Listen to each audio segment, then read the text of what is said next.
Internet-enabled televisions and if they're worth it. My Samsung is an internet-enabled television, and so is my Samsung Blu-ray player an internet-enabled Blu-ray player, I guess is the right way to say it. And I really enjoy having that functionality in my television. If you're a big Netflix user, you may have a box from Roku. And full disclosure, a lot of the guys that work at Roku also worked with me when I worked at Akimbo. So I'm all for the guys at Roku. But for me, having to spend $100 on a Roku box versus spending $130 on a Blu-ray player with the internet connectivity, such as the Samsung has, doesn't really make sense. You can watch Netflix, Hulu Plus, Vudu, Amazon Unlimited Streaming, all from this television. You can also connect it to Pandora and a couple of other services. I've never sat there and said, boy, I wished I could watch Facebook on my television. It doesn't happen.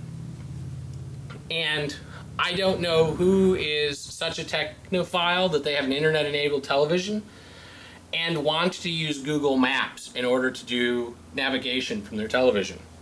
Apparently, if you don't push a button often enough, the internet-enabled television also goes back to being a regular television. But I really think that if you're shopping for a new television, even if you're not going to get an internet-enabled television, you should at least consider an internet-enabled Blu-ray player. The experience of watching Hulu or Netflix or Amazon from your remote is such a gratifying experience compared to necessarily watching it from a web browser.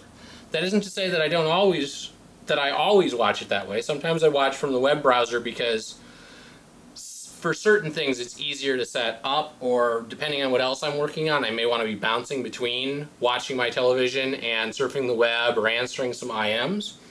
But if you're really just going to sit down and watch TV, using a remote is just, to me, so much more familiar and the way that I want to do it. I want to have that what's called 6-foot experience, not have to be tied to using a keyboard and mouse to navigate.